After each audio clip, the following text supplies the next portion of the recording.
नमस्कार, आप देख रहे हैं स्टैंड टुडे। मैं हूं निशा। स्वागत है आपका हमारे खास बुलेटिन देश प्रदेश में। कोरोना संकट के बीच भी रिश्वतखोरी का खेल थमने का नाम नहीं ले रहा है। भ्रष्टाचार निरोधक ब्यूरो हर रोज प्रदेश भर में ताबड़तोड़ कार्रवाइयां कर रही है। गुरुवार को राजस्थान के 3 जिलों में एसीबी की कार्रवाई हुई और आपको बता दें कि चूरू जिले के ग्राम विकास अधिकारी वीरेंद्र को रिश्वत लेते दबोचा है। वहीं झालावाड़ जिले में पीएचडी विभाग से 2 घूसखोर एसीबी के हत्थे चढ़े हैं। राजधानी जयपुर में हेरिटेज नगर निगम में एसीबी की कार्रवाई हुई, जहां पर जमादार को 5000 की रिश्वत लेते हुए दबोचा है। चूरू जिले में गुरुवार को एसीबी का बड़ा ट्रैप सामने आया। यहाँ पर ग्राम विकास अधिकारी वीरेंद्र को एसीबी ने दबोचा। आरोपी वीरेंद्र को 1 लाख रुपए की रिश्वत लेते एसीबी ने दबोचा है। आरोपी ने पट्टे से जुड़े प्रकरण में घूस मांगी थी और एसीबी एएसपी आनंद प्रकाश स्वामी ने कार्रवाई को अंजाम दिया। डीआईजी विष्णुकांत के निर्देश पर यह कार्रवाई हुई और झालावाड़ जिले में एसीबी ने पीएचडी विभाग से 2 घूसखोरों को दबोचा है। एसीबी ने अधिशासी अभियंता मुकेश कुमार को रिश्वत लेते दबोचा है। साथ ही सहायक कर्मचारी राम प्रहलाद भी एसीबी के हत्थे चढ़ा। एसीबी ने 10,000 रुपए की रिश्वत लेते दबोचा। साथ ही एसपी भवानी शंकर मीणा ने इस कार्रवाई को अंजाम दिया। देश में ऑक्सीजन की सप्लाई को लेकर गुरुवार को प्रधानमंत्री नरेंद्र मोदी ने हाई लेवल रिव्यू मीटिंग की है। इसमें उन्होंने अफसरों को निर्देश दिए हैं कि राज्यों को की जा रही ऑक्सीजन सप्लाई में किसी भी तरह की रुकावट नहीं आनी चाहिए। उन्होंने देश की मौजूदा जरूरत को देखते हुए ऑक्सीजन के प्रोडक्शन और सप्लाई को बढ़ाने के तरीकों पर भी बात की।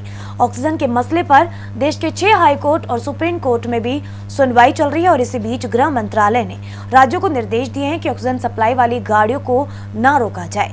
केंद्र राज्यों के साथ मिलकर प्रस्तावित ऑक्सीजन प्लांट्स को जल्द से जल्द शुरू करने पर काम कर रही है। पिछले कुछ दिनों में लिक्विड मेडिकल ऑक्सीजन में हर दिन 3,300 मीट्रिक टन का इजाफा हुआ है। इसमें प्राइवेट, सरकारी स्टील प्लांट, इंडस्ट्रीज और ऑक्सीजन मैन्युफैक्चरर्स भी मदद के लिए आए हैं। इन्होंने गैर जरूरी इंडस्ट्रियल एक्टिविटीज के लिए ऑक्सीजन सप्लाई रोक दी है। राज्यों को उनकी जरूरत की ऑक्सीजन देना निश्चित किया जा रहा है और इसके लिए राज्यों से लगातार बातचीत की जा रही है और साथ ही 21 अप्रैल से 20 राज्यों में हर दिन 6,785 metric tonne liquid medical oxygen की जरूरत हो रही है और इन्हें सरकार की ओर से 6,800 मीट्रिक टन ऑक्सीजन दी जा रही है।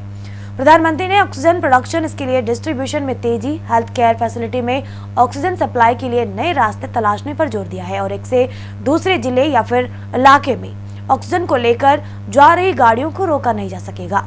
ऑक्सीजन ले जा रही गाड़ियों के एक से दूसरे राज्य में जाने पर भी कोई रोक नहीं रहेगी। साथ ही ऑक्सीजन मैन्युफैक्चरर से ये नहीं कहा जा सकेगा कि वे किसी एक राज्य या फिर शहर के अस्पतालों को ही अपनी सप्लाई भेजे। शहर के अंदर भी ऑक्सीजन वाली गाड़ियों के मूवमेंट पर समय की कोई पाबंदी नहीं होगी।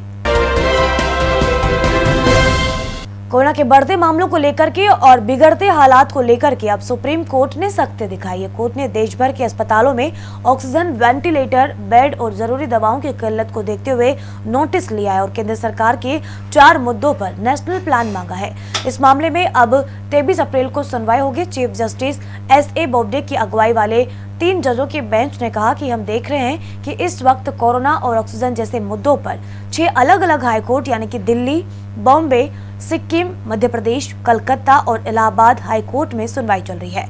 इससे कंफ्यूजन पैदा हो सकता है। बेंच ने सॉलिसिटर जनरल तुषार मेहता से कहा कि वे इस मुद्दे पर नेशनल प्लान बताएं।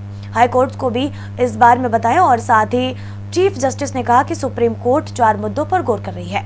ऑक्सीजन की सप्लाई, जरूरी दवाओं की सप्लाई, वैक्सीनेशन का तरीका, साथ ही लॉकडाउन लगाने का राज्यों का अधिकार। सुप्रीम कोर्ट ने कहा कि हम चाहते हैं कि लॉकडाउन का अधिकार राज्यों के पास रहे और ये जुडिशियल फैसला नहीं होना चाहिए।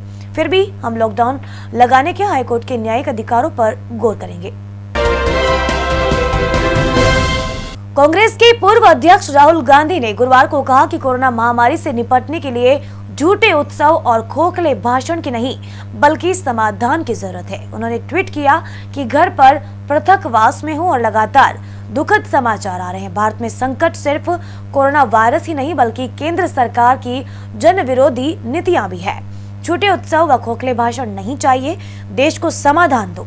गौरतलब है कि देश भर में कोविड-19 के 3,14,835 नए मामले सामने आने के बाद गुरुवार को कोरोना वायरस से संक्रमित होने वालों की संख्या बढ़कर के 1,59,30,965 हो गई है। वहीं इस महामारी से 2104 लोगों की मौत होने के बाद मृतकों की कुल संख्या 1,84,657 हो गई है। कोरोना महामारी की शुरुआत से लेकर अब तक एक दिन में संक्रमितों की ये संख्या पूरी दुनिया में सर्वाधिक है। इससे पहले विश्व में एक दिन में सर्वाधिक नए संक्रमित मिलने का रिकॉर्ड अमेरिका के पास था।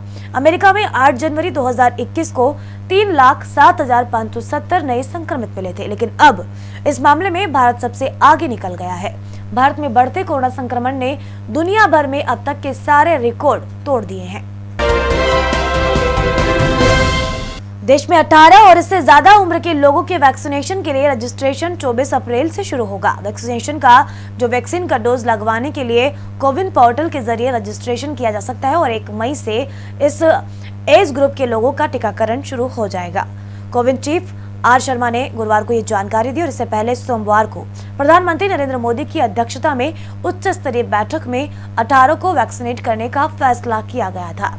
इसके तहत सेंट्रल ड्रग्स लेबोरेटरी से जारी होने वाले 50% डोज केंद्र सरकार को मिलेंगे और बाकी 50% स्टॉक राज्य सरकारों और खुले बाजार में बिक सकेगा। फिलहाल देश में 45 और इससे भी ज्यादा उम्र के लोगों को वैक्सीन के डोज लगाए जा रहे हैं। उधर सीरम इंस्टीट्यूट ने बुधवार को कोविशील्ड वैक्सीन के नए रेट फिक्स कर दिए थे। सीरम ने बताया था कि प्राइवेट अस्पतालों को कोविशील्ड वैक्सीन 600 रुपए में दी जाएगी।